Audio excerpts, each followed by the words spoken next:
पंजाब हिमाचल प्रदेश में मुख्य करके इस त्यौहार को मनाया जाता है और ये 13 और 14 अप्रैल को ही होता है। हमारे यहाँ कृषि की प्रधानता, कृषि एक मुख्य व्यवसाय है और इस वक्त में साड़ी की फसल को पक के तैयार हो जाती है। किसान लोग उसको निकालते हैं, मौसम का बदलाव होता है तो जब घर में फसल आती है तो उसको पाके अपने किए हुए काम का परिणाम फसल के रूप में जब घर में लेके आते हैं तो बहुत खुशी होती है और उसके लिए इस त्यौहार पे हम खुशियाँ मनाते हैं। वैसे भी हर दिन में अनेकों प्रकार की घटना होती हैं और उनका अलग अलग महत्व होता है, परंतु हमारे देश में त्योहारों का एक विशेष महत्व होता है। वैसे तो बैसाखी के त्यौहार को दूसरे नामों से भी दूसरे प्रदेशों में, दूसरे राज्यों में मनाया जाता है, लेकिन हमारे यहाँ तो इसको बैसाखी के नाम से या मुख्य करके पंजाब में ही मनाते हैं। तो इस दिन बहुत खुशियाँ मनाते हैं, नाचते हैं और तरह तरह के हुनरबाजी दिखाते हैं, गीत गाते हैं। तो इस त्यौहार को इतने धूमधाम से मनाया जाता है क्योंकि उस खुशी को जाहिर करने के लिए इसको ये दिन निश्चित किया गया है। वैसे भी सिख लोगों के लिए इसका विशेष महत्व है। 10वें गुरु गोविंद सिंह जी ने खालसा पंथ की इसी दिन स्थापना की थी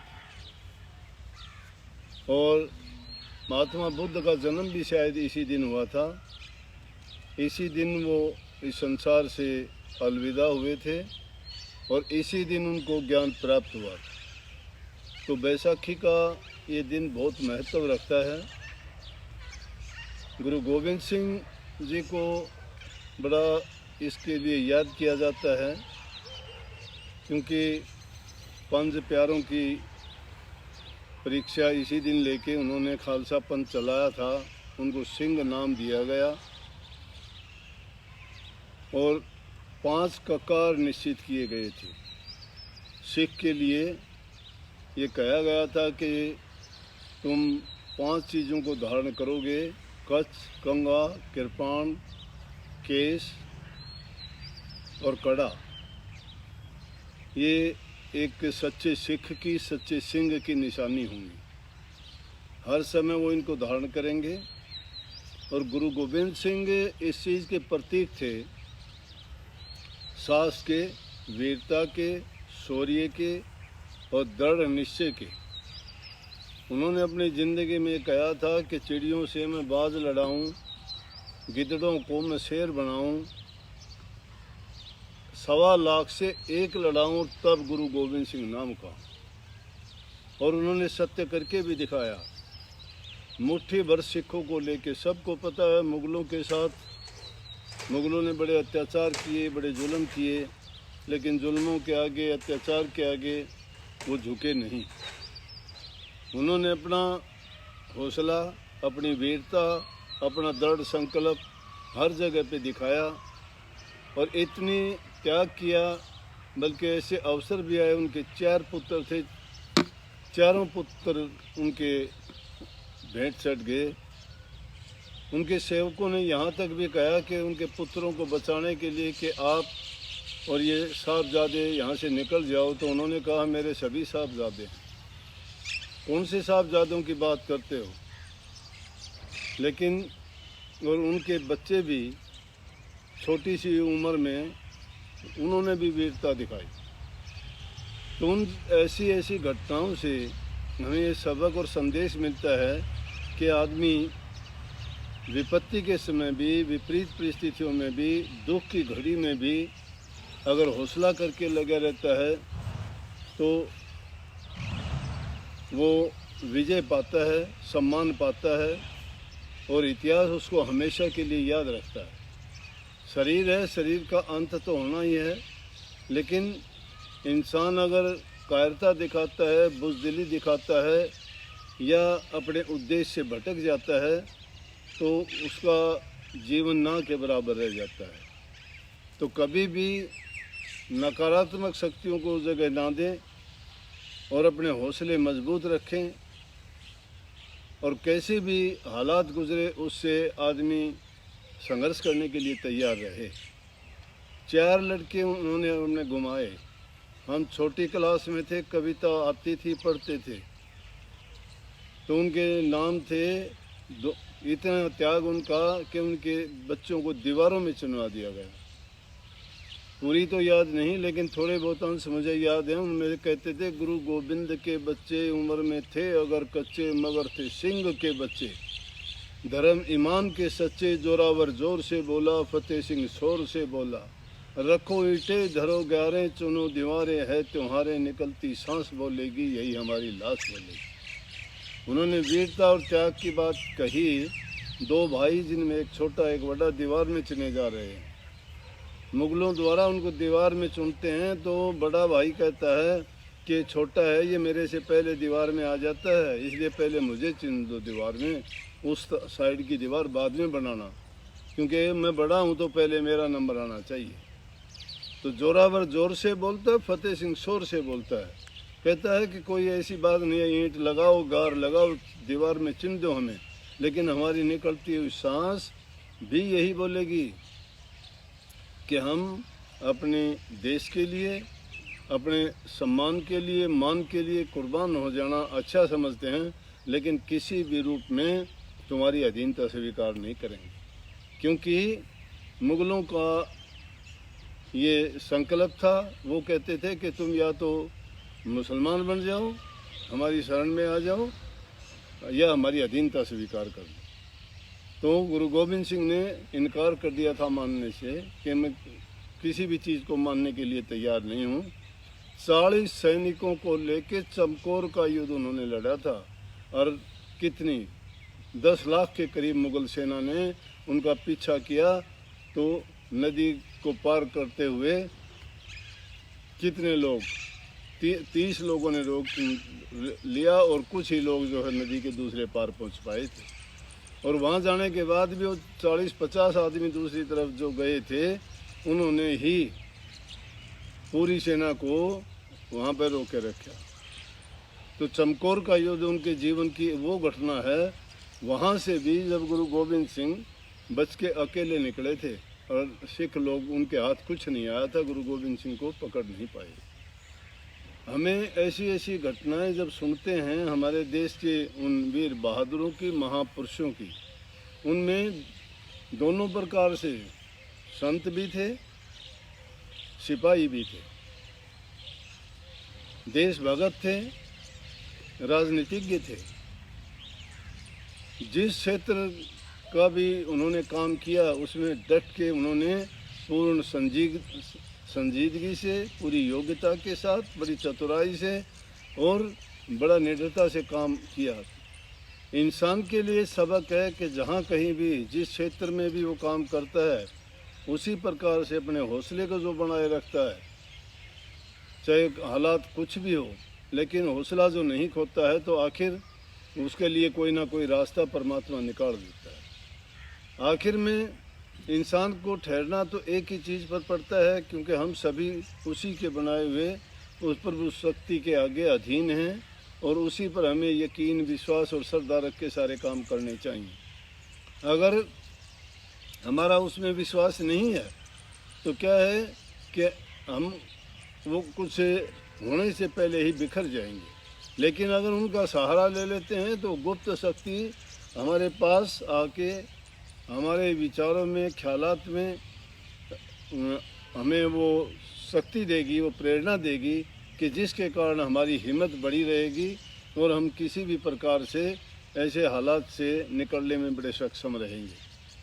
अब उसी प्रकार के हालात जो देश में हैं, उसके लिए मैं ये नहीं कहता कि आदमी को डरना चाहिए, मैं ये भी नहीं कहता कि डर के आगे जीत है, मैं ये भी नहीं कहता कि इसके लिए तुम निडर बन जाओ, नहीं, ये भी नहीं कहता कि डर गया सो मर गया, लेकिन यहाँ जो डर गया सो जीत गया।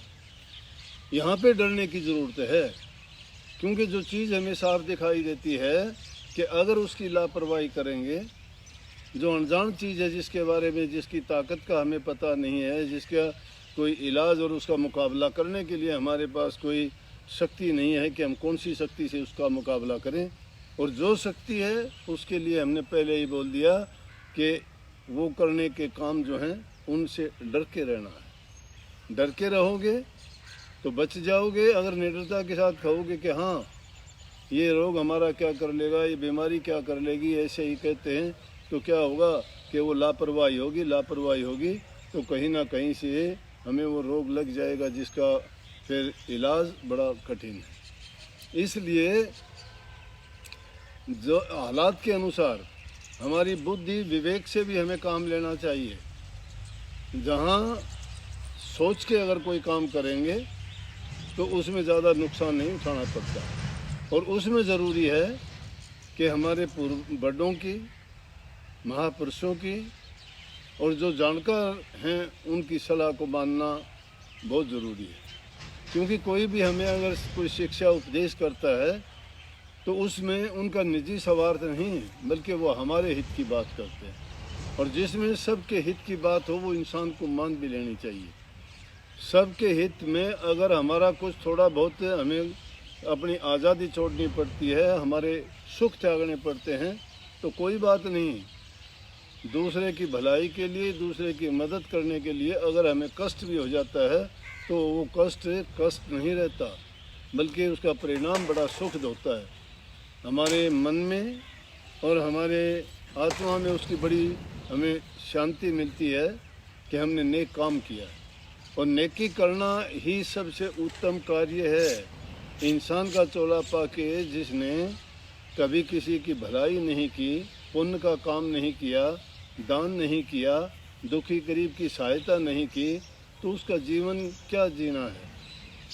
तो अपने जीवन में अच्छे गुणों को अपनाना, बुराइयों को त्यागना, ये एक इंसान को दयालु बना देगा, परोपकारी बना देगा और धर्म के मार्ग पर चलने वाला बना देगा, जिससे वो किसी के भी बुराई की बात नहीं सोचेगा।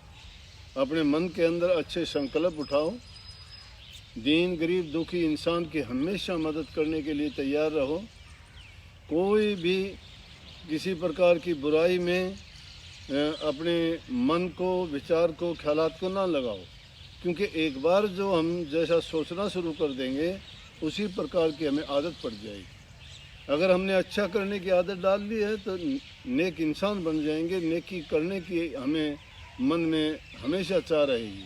अगर हमने बुराई करने की या किसी की निंदा सुनने की या किसी के बारे में उल्टा सीधा बोलने की या हमने इधर से उधर लगाने की, किसी को चुगली कहते हो, किसी को ईर्ष्या कहते हो, किसी को बैर विरोध कहते हो, ये चीज़ें जब इंसान को आनंद देने लगती हैं फिर वो अच्छाई कभी नहीं अपना सकता। इसीलिए महापुरुषों ने कही कि भाई हमें वो सुख भी नहीं चाहिए जो परमात्मा से बेमुख कर दे, वो सुख नहीं चाहिए जो हमें बुराई में लगा दे। हमें वो सुख मिलना चाहिए जो प्रभु के करीब लेके जाए। तो प्रभु के करीब ले जाने वाली तो वो चीज़ है कि इंसान दूसरे की मदद करे, जवान से मीठा हो, शरीर से वो तन से सेवा करे और धन से दान पुण्य दीन गरीब दुखी की मदद करे। जो इंसान ऐसा करता है तो निश्चित रूप से उसको नेकी करने की आदत पड़ जाती है। जो नेकी करता है वही यूँ समझो कि प्रभु की भक्ति भी कर सकता है। जो नेकी नहीं करता वो भक्ति में भी कभी कामयाब और सफल नहीं हो सकता, क्योंकि वहाँ चालाकी चतुराई नहीं, बल्कि वहाँ श्रद्धा की, प्रेम की, तप की, त्याग की और साधना की आवश्यकता है। और ये साधना किसी एक चीज़ की, किसी साधना इस चीज़ को ही ना मानना कि कभी एकांत स्थान में बैठ के तुम आंखें बंद करके या कोई नाम का जाप करके या कोई माला को फेर के थोड़े बहुत टाइम के लिए आप कहोगे हमने साधना कर ली। साधना करने का मतलब है अपने जीवन को हर क्षेत्र में साधने की, हर क्षेत्र में मन को काबू रखना, इंद्रियों का दमन करना, ख्यालात को सही रखना, खान पान का संयम करना, वक्त का टाइम का पाबंद हो जाना, ये सारी की सारी चीज़ें एक चरित्रवान चरित्र बना देंगे, हमें एक व्यक्तित्व देंगे जिसके कारण हमारे अंदर अच्छे गुण होंगे, और अच्छे गुण ही इंसान को अच्छा करने के लिए प्रेरित करते हैं। तो ऐसे जो महान दिन आते हैं, उन महान दिनों में हमें ये सोच के, उन महापुरुषों की याद करके कि जिनके साथ क्या क्या हुआ, और फिर भी उन्होंने कभी ये नहीं सोचा कि हमें क्या करना है, जीवन का उद्देश्य क्या है। इंसान के अगर सिद्धांत खत्म हो जाते हैं और इंसान जिंदा रहता है तो उस इंसान का जीवन क्या है। लेकिन जिस इंसान के सिद्धांत जिंदा रहते हैं, इंसान का शरीर चला जाता है तो वो कभी गया नहीं होता, वो हमेशा के लिए अमर हो जाता है।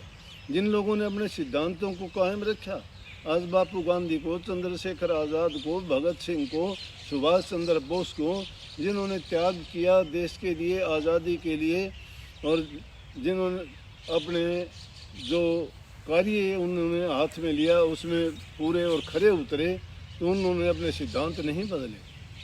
सत्य का, गांधी जी ने सत्य का पालन किया और उन्होंने सारी जिंदगी त्याग, देखो कितना त्याग किया, लेकिन कितने भी उनको भी प्रलोभन दे सकते थे, उनको भी अंग्रेज लोग अपनी तरफ मिला सकते थे। कितने लोगों ने देश के साथ ऐसी गद्दारी भी की होगी, कितने लोग डर के मारे उनके साथ भी गए होंगे, लेकिन जिन्होंने अपने सिद्धांतों को नहीं छोड़ा, लेकिन कष्ट सहन कर लिए, जेलों में ज़िंदगी काट ली, भूखे वो रहे, सिद्धांत जिन्होंने जिंदा रखे, वही इंसान हमेशा के लिए अपने आप को अमर करके गए। इसलिए इंसान नेकी के रास्ते पर जो चलता है, नेक काम करता है और दूसरे के हित की बात सोचता है, वो हमेशा हमेशा के लिए लोगों के दिलों पर राज करता है और जिंदा रहता है। तो ऐसे ऐसे जो अवसर आते हैं उन पर हमें संकल्प लेना चाहिए और उन लोगों के गुणों को पहचान के अपने जीवन में उन जैसे तो नहीं बन सकते, लेकिन उनमें से कुछ हिस्सा तो अपने अंदर ला सकते हैं। क्योंकि जब आप अच्छी चीज़ों को देखोगे तो अच्छा करने की प्रेरणा आपको मिलती जाएगी, चाहे वो आपको पुस्तकों से मिले, चाहे किसी महापुरुष की ज़बान से फरमाई हुई मिले, चाहे आपको उनके चरित्र किसी से सुनने से मिले। तो आदमी को पढ़ने से, सुनने से या देखने से, तीन प्रकार से जो चीज़ें हमें प्राप्त होती हैं, उनको अगर अपने मन में लगा के और उनको एक अपने जीवन को उनके अनुसार ढालने के लिए हम जब उनको अपना लेते हैं तो समझो कि वो हमारे चरित्र में शामिल हो जाती हैं और हम भी फिर उन बुराइयों से बच जाते हैं और सच्चाई के रास्ते पर चलते हैं। तो हमेशा इसी प्रकार से नित्य प्रति के अगर इंसान थोड़ा थोड़ा भी करता है, थोड़ा थोड़ा भी किसी भी चीज़ के लिए कर लो। जमींदार आदमी एक एक दाना करके कितना अनाज इकट्ठा करता है।